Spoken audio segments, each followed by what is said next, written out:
brought to you by the creators of the Reflex Pro camera app. Today I'm going to show you ReeXpose. It's the raw functionality these guys have put into a long exposure app.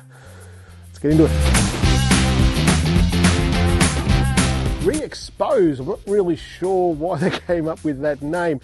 In my mind, exposing something is like building a tolerance, and re-exposing is kind of reinforcing that tolerance or continuing to build that tolerance. It's a weird name for an app. Who cares? It's a bloody awesome app. It's all that goodness of the Reflex Pro camera app, the long exposure parts. All those nice silky waterfalls, those star trails, light trails, all that cool stuff. But it does it in RAW. That's the difference. It's all about the edit. You see, when you shoot JPEG, the camera, whatever camera you're using, is going to output a file that it thinks is the best case for what you've just shot. And as you develop as a photographer, you want to have that ability taken away from the camera and given it to yourself. You want that freedom to edit the photo the way that you want to edit it. You want to get that data straight off the sensor, no processing by the camera, and you want to do it yourself in the edit. And that's fine as a photographer, but as you develop as a photographer, as you evolve as a photographer, let's take astrophotography for example. We can get the iPhone pointed up to the night sky, handheld, and get a 10-second, maximum 10-second long photo of the stars. Then you develop a little bit and you say, well, I'm on a tripod now, and you put it on a tripod and all of a sudden you've got 30 seconds to do that with, but it's still 100% automatic in that sort of photography. Then you go, well, maybe I want a manual camera app. So you go and get something like the Reflex Pro camera app, and you start using those manual controls, the ISO, the shutter speed, the white balance, and things like that. And then you want to develop even further, and you go, well, you know what, I'm a little bit beyond this now. I want to shoot RAW and edit these things myself. And that's where this sort of app comes into play. As regular viewers on this channel know, I don't have any fast flowing rapids or waterfalls or even traffic for that matter, so I can't really show you what this thing can do with waterfalls, those nice silky waterfalls and those nice light trails behind traffic at night time. But my good mate Greg McMillan, you may know Greg, he's that Canadian bloke with the weird accent. He co-hosts the iPhoneography podcast. He sent me a photo of a waterfall that he took with this app, and how bloody good is this? It's just awesome. I'm so impressed with what this can do, and that's shot in RAW, and I've seen the before and after of that, and the edit, it really brings out what this app can do. And when it comes to light trails, that the traffic on highways and things like that with overpasses and cityscapes, well, I don't really have any options for that.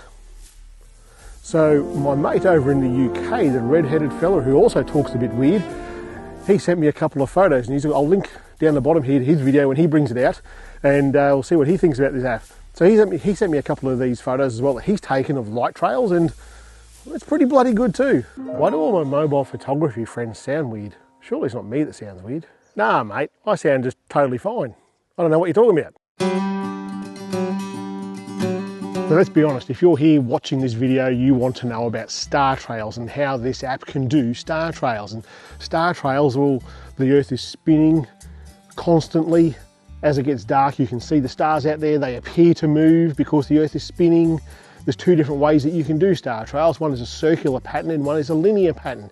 The circular pattern, for those in the northern hemisphere, just point your camera towards the northern star. And if you're in the southern hemisphere, well, point south and you're going to get circles. And if you don't want circles, well, point elsewhere. As a general rule with star trails, you don't want to shoot for anything less than, say, 40 to 45 minutes. This app will go to 2 hours in incremental 1 second, 2 second, all the way up to 2 hours, or it's got bulb mode and you can shoot continuously until you want to stop it. My advice around duration is do it for as long as you possibly can. 2 hours is a really good star trail amount, but if you want a good circular pattern, I'd go all night, like 8 or 9 hours if you can. The second thing you want to consider is a subject, and if you don't have a subject, that's fine. The star trails themselves, if you do it well, can be the subject themselves.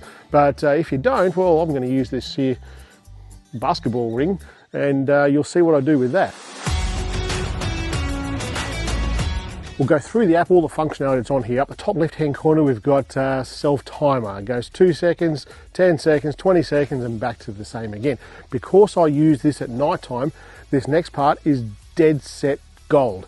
It's got a nice little spirit level in there. If I move that phone, you'll see it's gone off kilter. Put it back, the green lines light up. I know that's now horizontal. Turn it off again. Then you've got grid lines, and let's be honest, if you're at the point of shooting RAW, you probably don't need grid lines.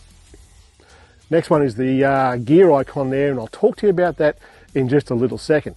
As we scroll down through this in the viewfinder there's 3 buttons there. One is for the focusing. All the green parts that are in that there right now, that there is the stuff that's in focus. As we go across, you've got a histogram there. If you're someone who shoots with a histogram, well, it's obvious what it does as well. I'll just turn that off and turn the histogram off as well.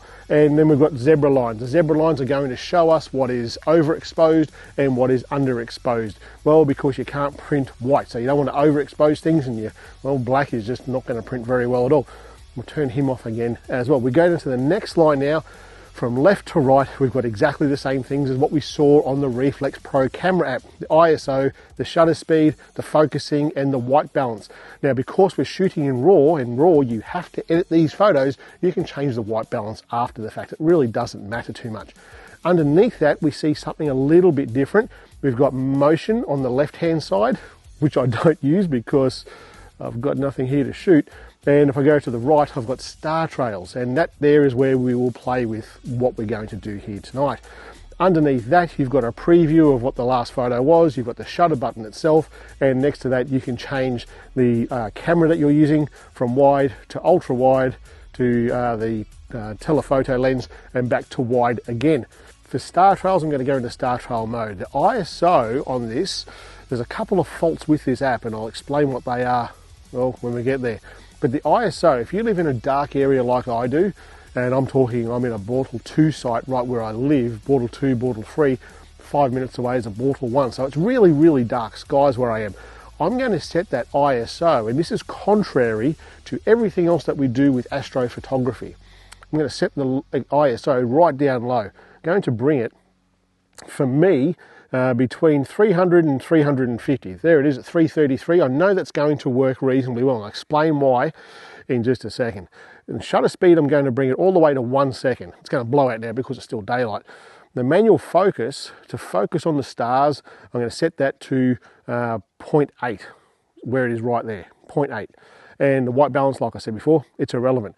With the long exposure duration, and it's very simple to get your head confused around shutter speed versus the long exposure duration.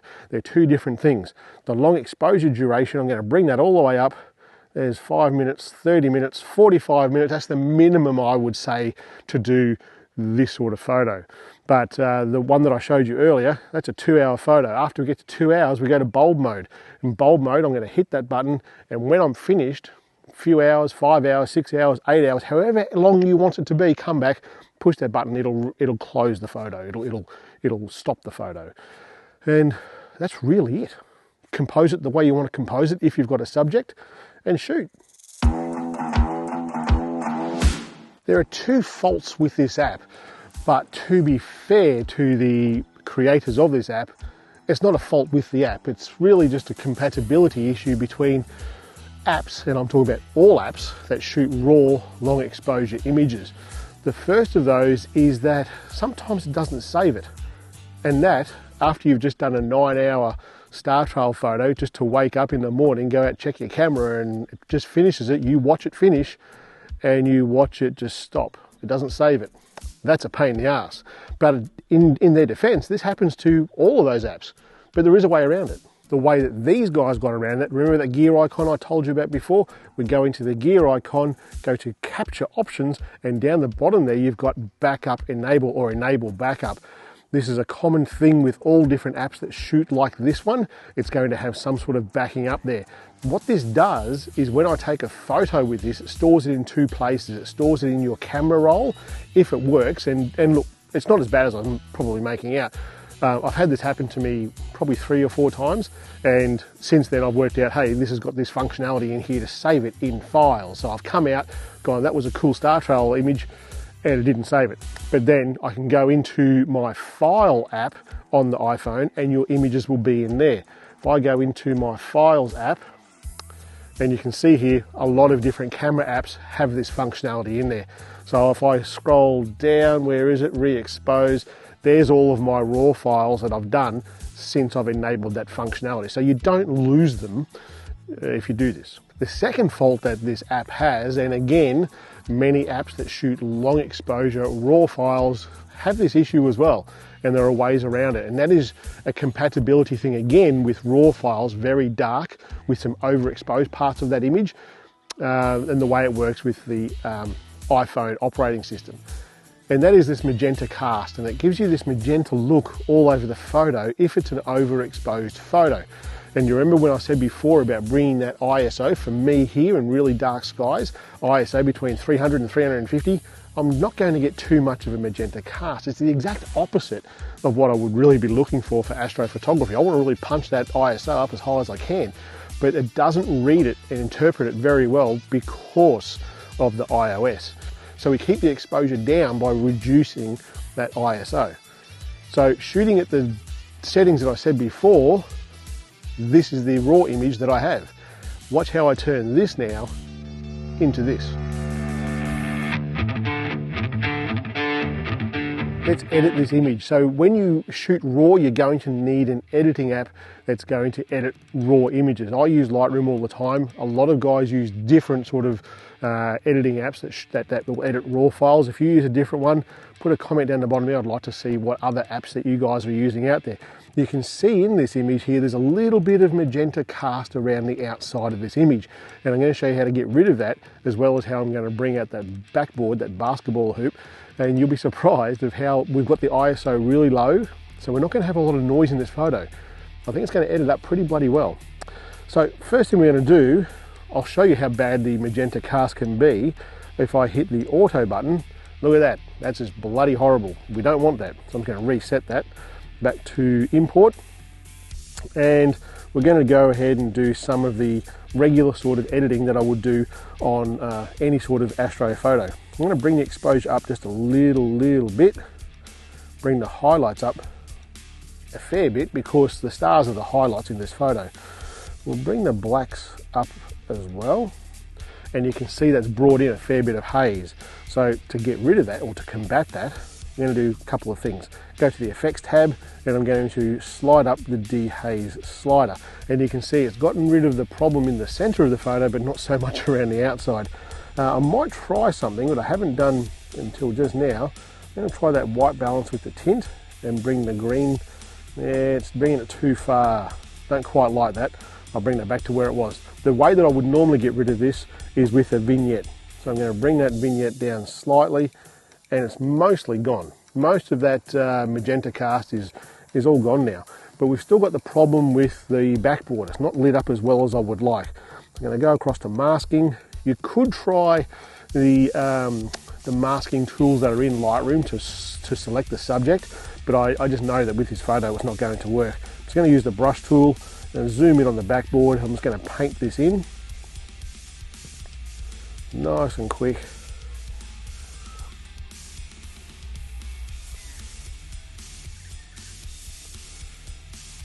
That'll probably do there. Zoom back out again. Go to light. Increase the exposure just that little bit. Increase the whites. Oh, what did I change then? The shadows. I'm going to bring the whites out as well. Pretty happy with that. If I zoom right out now, I'm pretty happy with that. I like that. And to be honest, I'm not going to do much else other than that. There's a couple of things that you could go to if you're really pedantic about how these things look. Because we get aeroplanes flying through, satellites going through, you're going to end up with these sort of trails, these light lines that go through the photo, and you can get rid of them. I found Touch Retouch to be a very good app to get rid of those. So what do you think? It's a pretty bloody good app, I think. I like the manual controls, I like the long exposure, I love the raw functionality of this. So it looks like the sun's heading down, the magpies are going nuts, and I'm going to go inside for some dinner. Catch you guys later. See ya.